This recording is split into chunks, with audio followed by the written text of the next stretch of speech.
Hello everyone, welcome to my YouTube channel physics वाले RJ sir.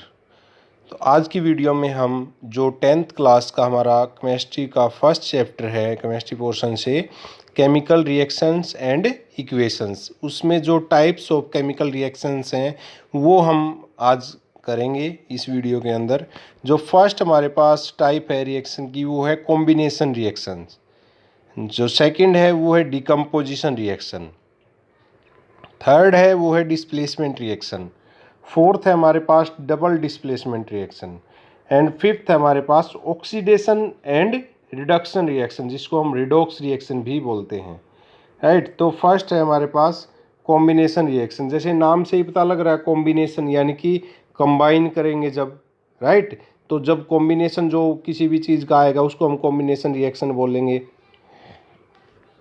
These are those reactions in which two or more substances combine to form a single substance are called combination reaction। इसने बोला है दो या दो से ज़्यादा substance जब कंबाइन हो जाएंगे एक नया सब्सटेंस बनाएंगे। दो या दो से ज़्यादा सब्सटेंस कंबाइन होके जब एक नया सब्सटेंस फॉर्म करेंगे बनाएंगे उसको हम क्या बोलेंगे?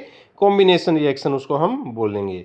इसके अंदर फर्स्ट एग्जाम्पल है हमारे पास magnesium and oxygen combine when heated to form magnesium oxide. जब हम मैग्नीशियम और ऑक्सीजन को हीट करेंगे तो वो मैग्नीशियम ऑक्साइड बनाएंगे। तो देखिए मैग्नीशियम और ऑक्सीजन दोनों मिलके क्या बना रहे हैं? Magnesium oxide. तो ये क्या हो जाएगा? कॉम्बिनेशन रिएक्शन हो जाएगा। तो देखिए ये है हमारे पास मैग्नीशियम ऑक्सीजन, क्या हो जाएगा? 2MgO, मैग्नीशियम ऑक्साइड हो जाएगा, राइट। तो देखिए इसी रिएक्शन के अंदर हुआ क्या है।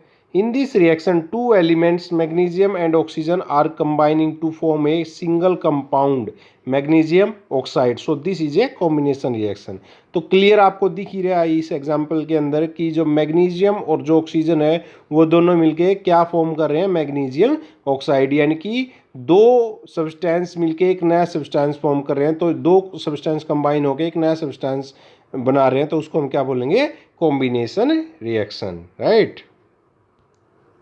नेक्स्ट है हमारे पास hydrogen burn in oxygen to form water. जब हाइड्रोजन है जो हमारे पास वो बर्न करेगी किसकी प्रेजेंस में? ऑक्सीजन की प्रेजेंस में। तो क्या होगा? हमारे पास वाटर फॉर्म होगा। यानी कि फिर से वही हमारे पास हाइड्रोजन गैस है 2H2O प्लस O2, तो हमारे पास क्या हो जाएगा? 2H2O वाटर के दो मॉलिक्यूल हमारे पास बन जाएंगे, right.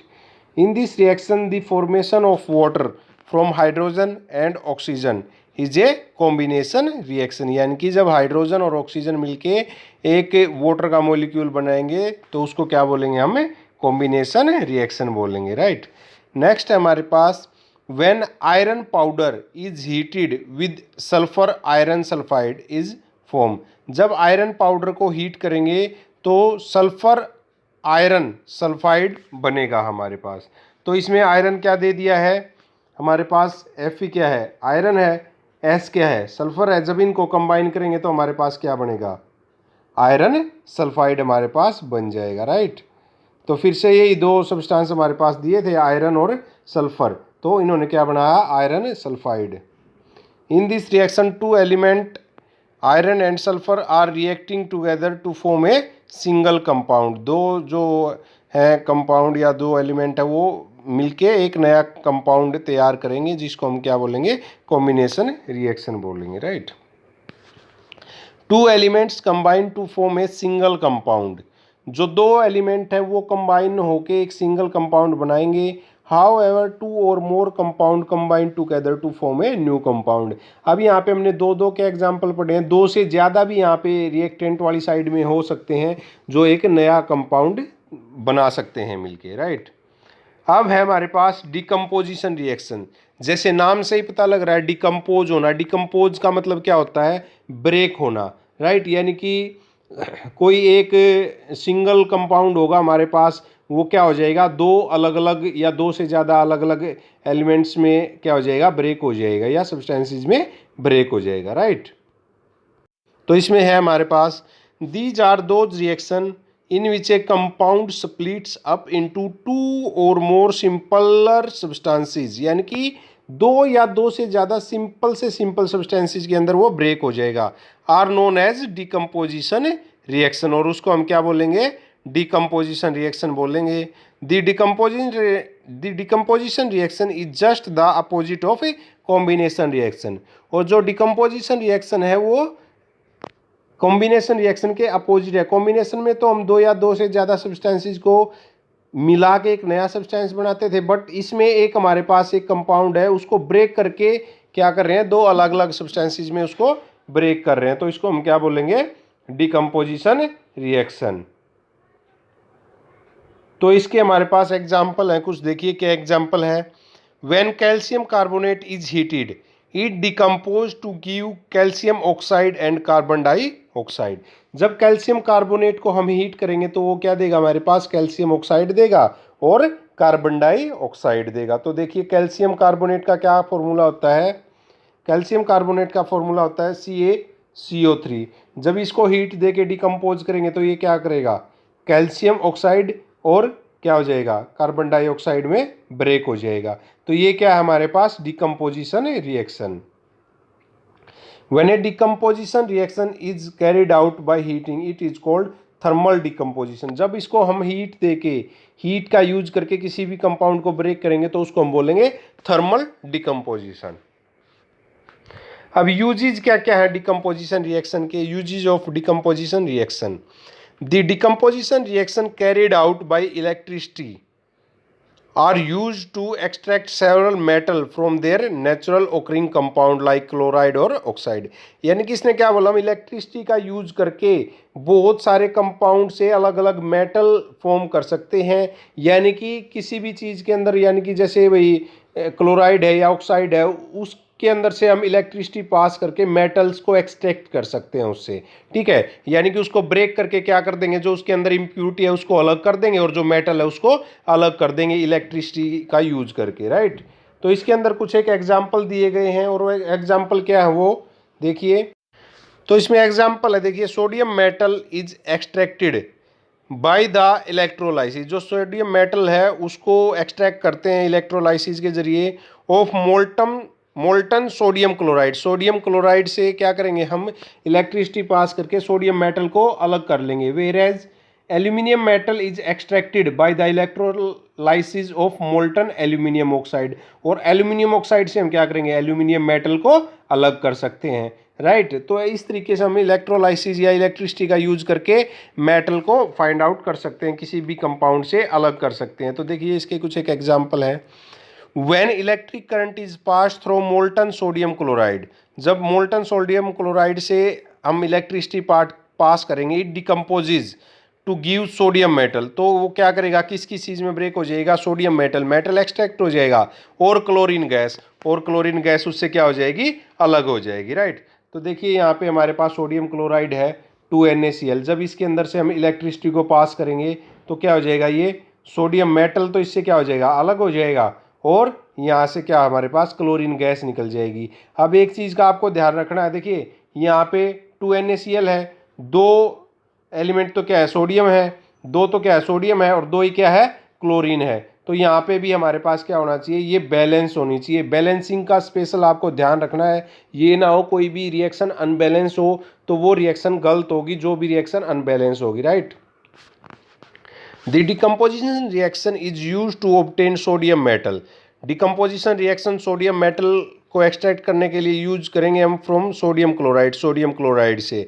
It is called electrolysis of molten sodium chloride. इसको हम इलेक्ट्रोलाइसिस भी बोलेंगे, किसका, मोल्टन सोडियम क्लोराइड का। इसके क्या, यानी कि हमारे पास मोल्टन सोडियम क्लोराइड है, जिससे हम क्या करेंगे, इलेक्ट्रिसिटी पास करेंगे। इलेक्ट्रिसिटी पास करने से क्या हो जाएगा, वो दो अलग अलग सब्सटेंसेस में ब्रेक हो जाएगा, और हमारे पास उससे हम क्या कर सकते हैं, मेटल को एक्सट्रैक्ट कर सकते हैं।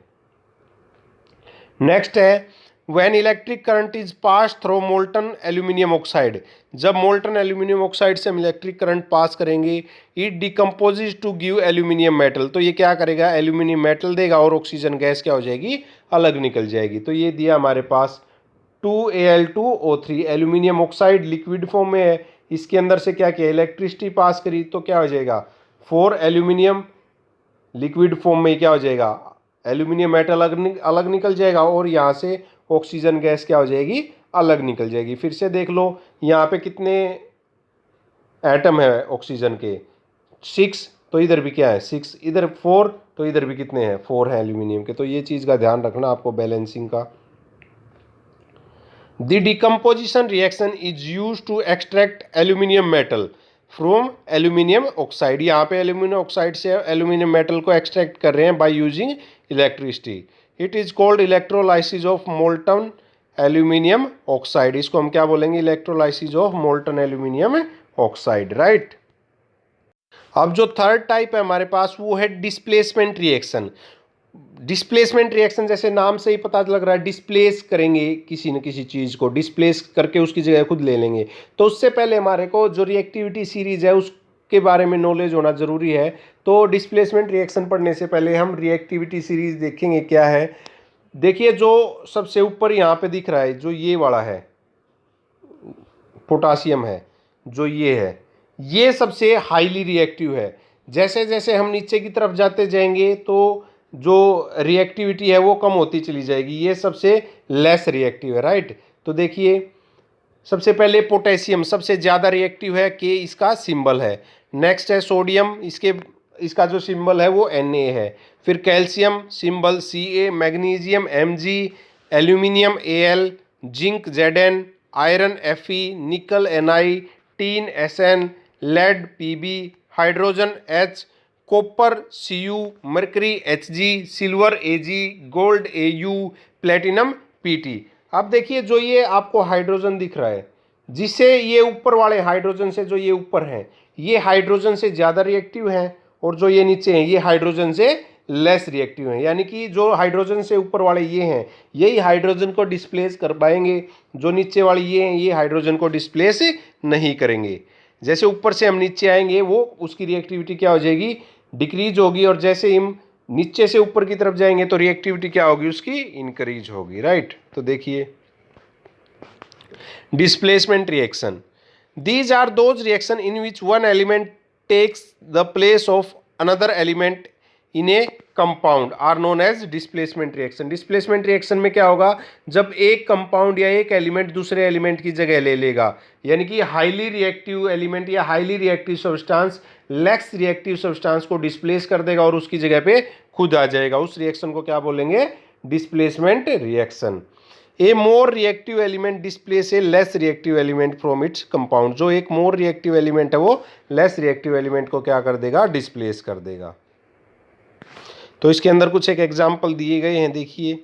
When a strip of zinc metal is placed in copper sulphate solution, जब zinc metal copper sulphate solution में डालेंगे तो जिंक सल्फेट सॉल्यूशन क्या बन जाए, are and copper are obtained. तो क्या हो जाएगा, जो कॉपर सल्फेट था हमारे पास, कॉपर की जगह पे जिंक आ जाएगा, यानी कि जिंक कॉपर को क्या कर देगा, डिस्प्लेस कर देगा। देखिए ये हमारे पास CuSO4 है, कॉपर सल्फेट, इसको रिएक्ट करवाएंगे किसके साथ, जिंक के साथ। तो जो ये जिंक है इस कॉपर को क्या कर देगा, डिस्प्लेस कर देगा। तो हमारे पास क्या बन जाएगा, जिंक सल्फेट ZnSO4, और कॉपर क्या हो जाएगा, अलग हो जाएगा। तो इससे क्या दिख रहा है आपको, जो कॉपर है वो लेस रिएक्टिव है जिंक से, तो जिंक ने उसको क्या कर दिया, डिस्प्लेस कर दिया। In this reaction, zinc displaces copper from copper sulfate compound because zinc is more reactive than copper. अब next है, when a piece of magnesium metal is placed in copper sulfate solution, जब magnesium metal को copper sulphate के साथ react करवाएंगे तो क्या होगा, देखिए फिर से वही CuSO4 मैग्नीशियम के साथ रिएक्ट करवाएंगे तो मैग्नीशियम हाईली रिएक्टिव है कॉपर से, तो MgSO4 magnesium sulphate and copper क्या हो जाएगा, अलग निकल जाएगा, यानी कि मैग्नीशियम कॉपर को डिस्प्लेस कर देगा और उसकी जगह खुद ले लेगा। नेक्स्ट है हमारे पास iron metal react with dilute hydrochloric acid to form iron 2 chloride and hydrogen gas. तो देखिए इसने क्या बोला है, आयरन रिएक्ट करेगा हाइड्रोक्लोरिक एसिड के साथ तो क्या होगा, FeCl2। अब जो आयरन है वो हाइड्रोजन से ज़्यादा रिएक्टिव है, तो इसने क्या किया, हाइड्रोजन की जगह पे खुद आ गया और हाइड्रोजन को डिस्प्लेस कर दिया। तो FeCl2 आयरन 2 क्लोराइड और हाइड्रोजन गैस इससे क्या कर दी, इवोल्व हो जाएगी, निकल जाएगी। ठीक है। तो ये क्या दिखा रही है, जो आयरन है वो हाइड्रोजन से ज़्यादा रिएक्टिव है, इसलिए उसने इसको क्या कर दिया, डिस्प्लेस कर दिया है, राइट। नेक्स्ट एग्जाम्पल है हमारे पास, when iron 3 oxide is heated with aluminium powder then aluminium oxide and iron metal are form. Iron 3 oxide जब Fe2O3 2Al एल्यूमिनियम के साथ रिएक्ट करेगा तो क्या होगा, आयरन को क्या कर देगा, ये डिस्प्लेस कर देगा। तो यहाँ पे क्या हो जाएगा, Al2O3 एल्यूमिनियम ऑक्साइड और आयरन क्या हो जाएगा, अलग निकल जाएगा। तो इससे क्या पता चलता है कि जो एल्यूमिनियम है वो आयरन से हाईली रिएक्टिव है और जो आयरन है वो एल्यूमिनियम से कम रिएक्टिव है, इसलिए एल्यूमिनियम ने आयरन को डिस्प्लेस करके उसकी जगह पे खुद आके बैठ गया है। तो आई होप ये जो जितना आज की वीडियो में हमने पढ़ा है वो आपको अच्छे से समझ आया होगा। और गाइस, अगर आपको मेरी वीडियो अच्छी लगी तो प्लीज़ मेरे चैनल को लाइक शेयर एंड सब्सक्राइब ज़रूर करें।